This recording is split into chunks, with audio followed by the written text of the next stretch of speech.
Halo, one of the most beloved FPS franchises in the history of gaming industry, that revolutionized FPS genre and allowed Microsoft to set a foot in the gaming industry, allowing it to become the equivalent of the giant that collects gaming companies like Infinity Stones today.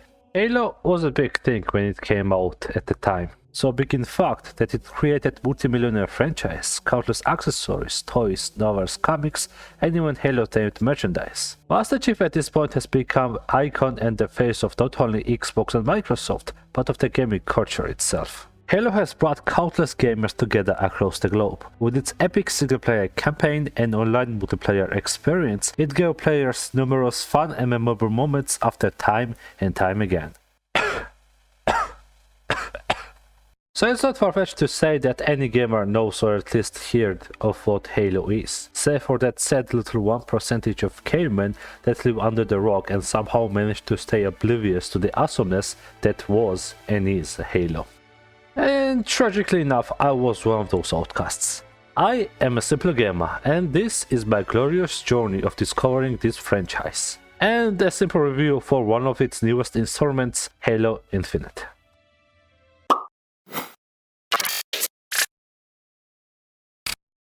Halo games are universally beloved. They took gaming space by storm whenever they came out on Xbox, and yet somehow I never really properly heard about this franchise until around 2015. And even then I only started playing Halo in 2021 because of Infinite.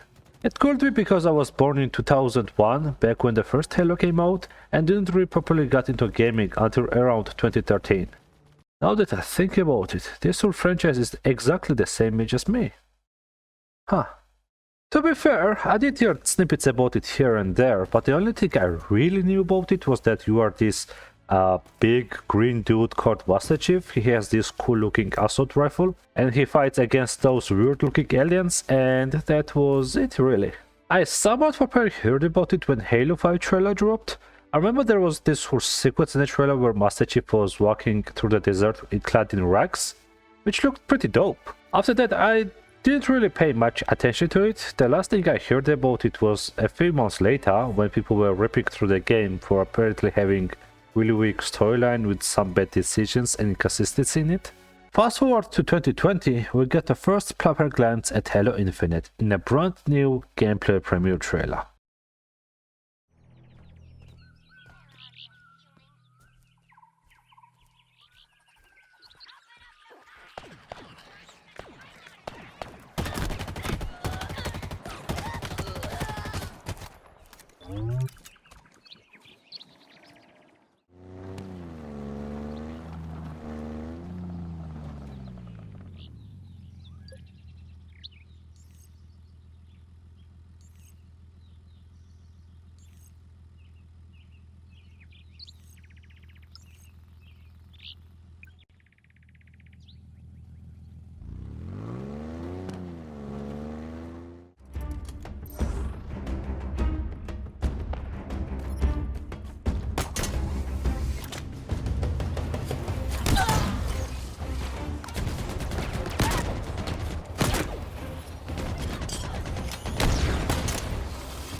I was fascinated by what I saw. I liked the game art style, the way it played, the way the whole map was open, showing you numerous opportunities about how you could go around accomplishing the mission.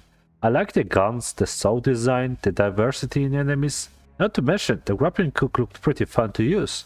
I was intrigued for the first time and became really interested in this franchise. But as much as I wanted to play Halo Infinite straight away, I didn't want to go into the newest installment without trying the older games first, in order to understand who those characters were and where they came from.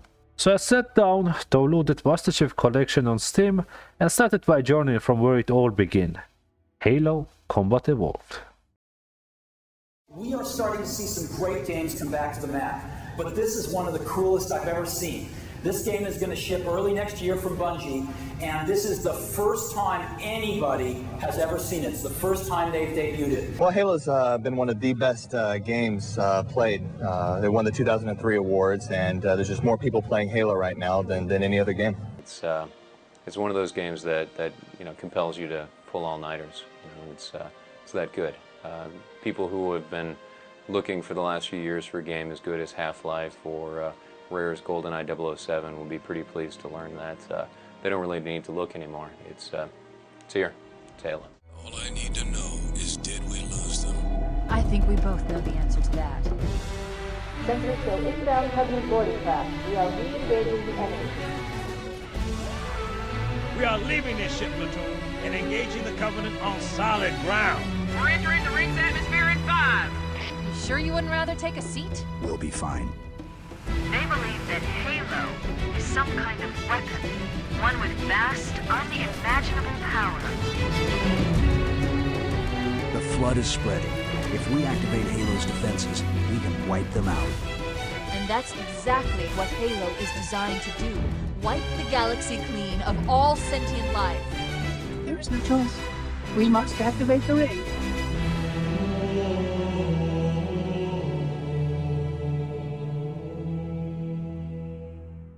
Halo Combat Evolved is a good example of saying old but gold, but as good as it was, it still can be confusing for newcomers story-wise. When I started playing this game, I was a bit confused with what was going on since the game starts right in the middle of somewhere in a story where this huge spaceship is apparently chased by some aliens. You as the Master Chief wake up in one of the pods, after that you fight through the waves of enemies and escape this spaceship, only to make an emergency landing on this ring thing called Halo, and after that you are pretty much trying to figure out where you are and what is going on. That's it, no backstories of who you are playing as, who those guys are, what is this ring, or what are you being chased by. The only place where you can get all of your answers on those questions is sadly only novels, but not in the game. Fortunately, I knew the basics of the story, so I was good to go. Halo Combat Evolved surprised me with its smooth and responsive gameplay, which felt real good. I can already tell why this game was such a big deal back in the day.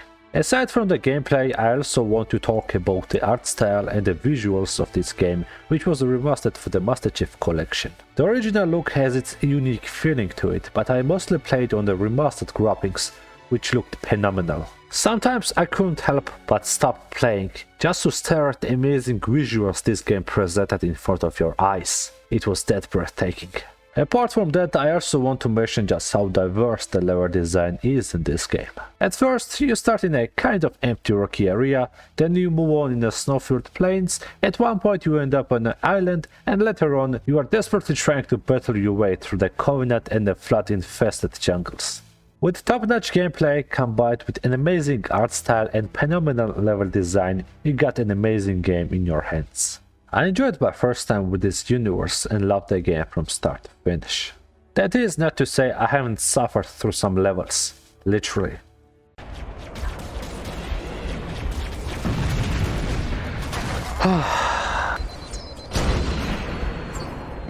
Brother! Just get through this! Bro!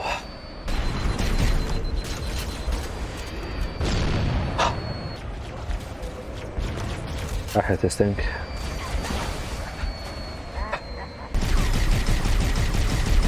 Look at that guy casually looking. It's a common occurrence that when somebody tries to make a good sequel to a really successful game, they fail, most of the time. Which fortunately wasn't the case with Halo 2. Just when I thought I had seen it all, Halo 2 once again surprised me with its amazing remastered visual look. The art style and the attention to detail were so good in Halo 2 Anniversary Edition that I was shocked the first time I saw it. In fact, those remastered visuals looked even better than the remastered visuals of the first game. Another additional thing they introduced here that pleasantly surprised me was the ability to dual-wield some weapons. And let me tell you, grabbing two needle guns in each hand and gunning down the mobs of Covenant scum throughout the levels was the most badass experience I had in a recent time of gaming. But as cool and as fun that sounds, the real star of the show here was the storyline of this game. For the first time in a Halo games, you get to see the perspective from the Covenant side, in a form of the Arbiter. The big shot Commander Elite who got dishonored for failing to protect the Halo ring in her first game, and spent all of his time trying to make up for his sins as a Prophet's lapdog Arbiter, only to later on discover that the whole religion and the organization he served has betrayed him and his kind. I still vividly remember the scene where he realizes the truth, and you can actually feel the betrayal in his voice. Tartarus, the prophets have betrayed us. Overall, Halo 2 was an epic journey from start to finish, even more so than Halo 1. Halo 3 pretty much starts off where Halo 2 ended, and it finally fulfills every Halo fanboy's wet dream and makes Master Chief and Arbiter not only officially meet each other, but work as a team. I was a bit disappointed when I found out there wasn't a remastered graphics option for this game, not because the game looked better or anything, but because I was so used to Halo 2's sharp, good-looking art style that it felt alien to look at Halo game with anything that didn't look like the Anniversary Edition art style. Aside from my addiction to the remastered visuals, the game looked pretty decent for its time. The gameplay was similar to the Halo 2, and story-wise it beautifully wraps up the plot from the previous two Halo games and adds it with a bitter yet satisfying conclusion to the whole trilogy. Halo ODST had been tricked from the start, and the reason for it was pretty simple. In ODST, you play not as a superkinetic machine or a highly trained agile alien, but simply as a soldier. That's it. For the first time in a franchise, you get to see the war from the regular soldier's perspective who is serving in ODST. A special squad of highly trained soldiers, which you happen to team up a lot in the past with the Master Chief. If you don't remember them from the previous games, don't worry, that's probably because they died a lot before you could even notice them, so don't strain your brain. The story was pretty decent. It takes place between Halo 2 and 3 and tells the story of the squad of ODSTs who try to find each other and make an escape from the ruined city after it has been destroyed by Covenant in Halo 2. While the gameplay is pretty much a carbon copy of Halo 3, the atmosphere of the game and the soundtrack alone is why this game is worth it to play. It's not as action-packed or as epic as the previous Halo games, but it is a pretty decent spin-off story you can play and enjoy.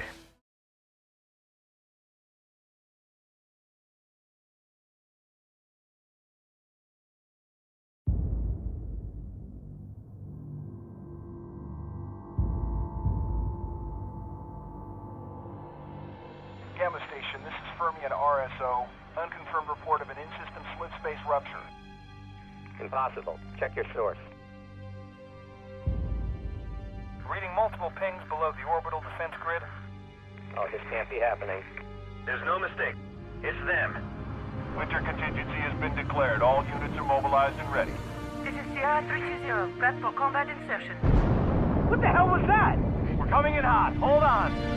We just lost our bird. Oh my god. What the hell is happening down there? Down here. Just dropped off my map. Overrun. We'll hold this position as long as we can. I need you in that fight, Noble One. Noble One, come in. Noble One, do you read me? This is Sierra 259. You got Spartans on the ground, sir. We're not going anywhere. Halo Reach. Bungie's last installment in the series before they left and moved on to create a Destiny franchise. Halo Reach being the last game from them, Bungie made sure to go out with a style with this one. From all Halo games I played in the Master Chief Collection, Halo Reach was the one that I felt most attached to. I am a sentimental person in general, so it didn't take me long to get attached to the Noble team and especially to my character, Noble 6. It really showed the dark side of this franchise and the whole conflict between Covenant and the humanity. Up until now, Spartans were treated as the war heroes who could accomplish everything and do the impossible. All we ever heard about them was just how epic and amazing they were. This is actually the first time we see the truth of reality. Spartans, as special and as strong they are, still bleed and die the same. Halo Reach tells the tragic tale of the fall of the rich. the planet inhabited by humans which gets invaded by the Covenant forces. You take on the role of the Spartan called Noble 6, a newly assigned soldier to a group of Spartans called Noble Team. As the story progresses throughout the game, you see from this Spartan's perspective as the Reach slowly falls and gets conquered by enormous Covenant ships. The game tells the tale of the losing battle, where no matter how much you try to fight, there is no winning it. The only thing that keeps you going throughout the game is the hope that your sacrifice will win something in the end. Halo Reach was a special experience for me personally. This game touched my soul and forever engraved itself in my heart as one of the best experiences I had in the single-player campaign games. The ending of this game, where all of the Noble Team members have died and Noble 6 is left all alone on a dying planet to fight the endless forces of the enemy after his sacrifice, had me crying like a 5-year-old. No! No! No.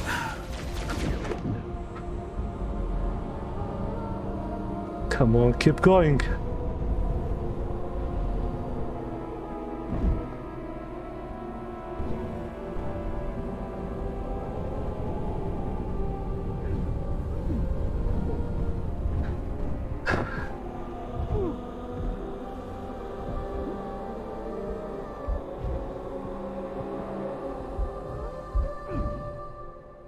No.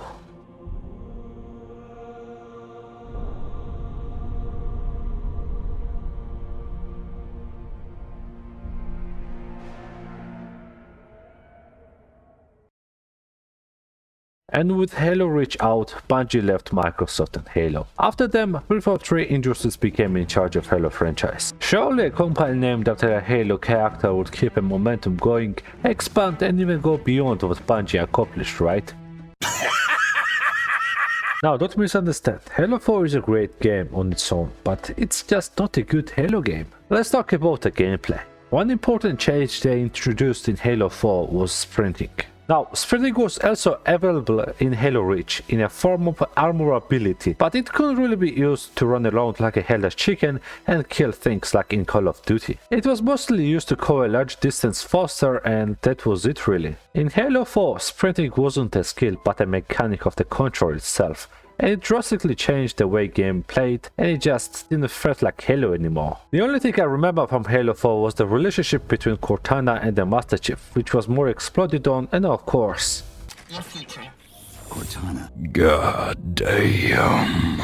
While this game, it fell short compared to the previous games in the franchise, ultimately became my least favorite amongst the other Halo games. Phew, that concludes my quick summarized opinion on the entirety of the Master Chief Collection. Now, before we jump into Halo Infinite, I still needed to play a few games beforehand, and those games were Halo 5, Halo Wars, and Halo Wars 2.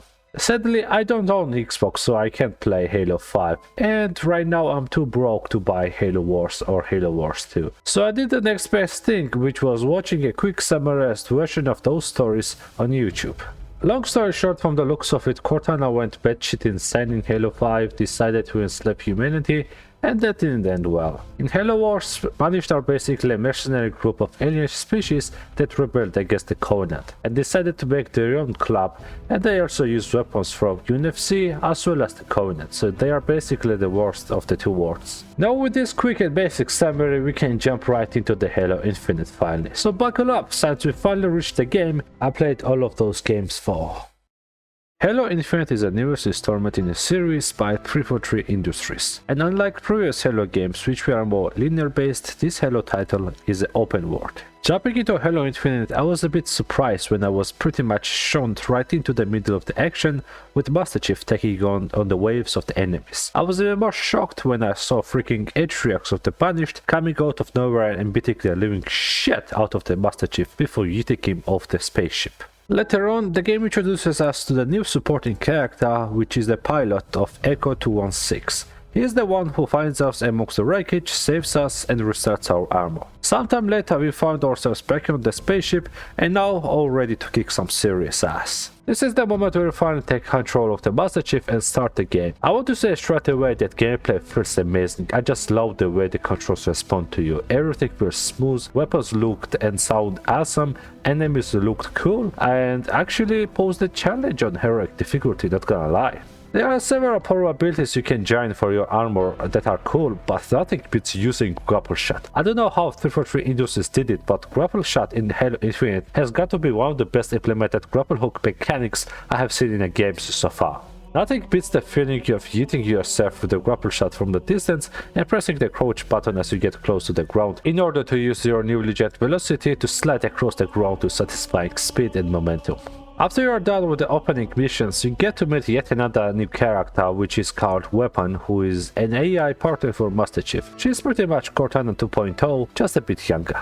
After that, you land shortly on a new Halo ring, which is called Zeta Halo in this game. This is the moment you are finally set free to free roam the open world of Zeta Halo. Zeta Halo looks pretty amazing, especially with the parts where you can see the ground breaking, revealing the Forerunner technology underneath the ground, which sometimes creates a pretty looking amazing artificial canyons. In open world, you got a bunch of stuff you can do aside from doing main storyline missions. For example, throughout Zeta Halo, there are banished outposts called FOBs which you can capture. Capturing those outposts reveals various UFC Marine Squad locations who are a bit of a trouble and require your helping hand. It also reveals the location of some high-ranking banished officers as well as some banished facilities. Attacking a high-ranking banished officer's outpost lets you have some mini-boss battle with banished high-ranker, which after beating them rewards you with a modified version of the alien guns which you can later summon at the captured FOB outposts. Facilities on the other hand are more of the banished military bases which are far bigger than your typical outposts and require some more firepower and dedication to destroy and capture. Aside from those, capturing FOB outposts gives you opportunities to have a safe places where you can go, call in vehicles, or get some weapon and ammunition on your way towards the objective. They also serve as the fast travel points throughout the map. Capturing those outposts and completing your objectives helps you level up your own captured FOB outposts, which allows you then call better vehicles, gear up your marines with a better gear, or get your head on some good modified versions of UFC weapons. Aside from FOBs and facilities throughout Zeta Halo, you will find Spartan armor cores as well as Spartan Marine armories which are spread throughout the map. Spartan armor cores are things that allow you to upgrade your armor abilities, such as shortening the time it takes to reload your next grapple shot or upgrading and strengthening your energy shields. Marine armory on the other hand unlocks free cosmetics which you can use in multiplayer. As far as the story goes, it continues off where Halo 5 left off, well, kinda. After the events of Halo 5, where Cortana tried to enslave humanity, she has been captured on Zeta Halo with the help of the weapon. Master Chief was supposed to deliver her back to Infinity for the detonation, but before he could do that, Infinity got attacked by the Banished forces and got demolished. The Banished forces are all around Zeta Halo, which has been damaged by some sort of explosion, while Master Chief was knocked out in space before he was rescued by Echo 216.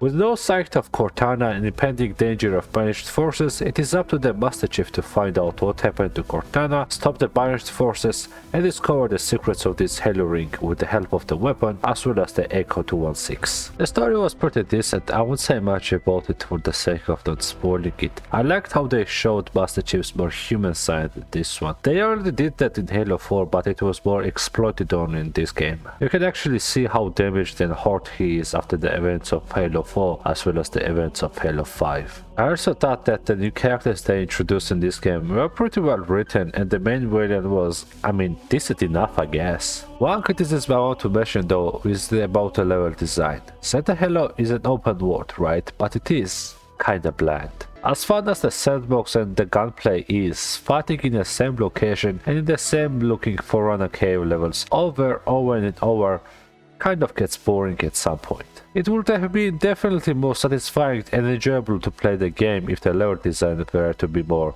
diverse, I would say. Take a look at the Halo 1 for example. You got snow, jungle, island and rocky mountain level design throughout the whole game. It just makes game feel fresh no matter how many times you play through it. Aside from that, I really enjoyed my time with Halo Infinite, and like I said, the gunplay in the sandbox were a lot of fun to mess around with. Definitely looking forward to whatever they are going to add in the future in terms of DLC or some weapon and enemy variety, who knows. For now, I give this game solid 8 out of 10 and totally recommend to those guys who haven't played it yet.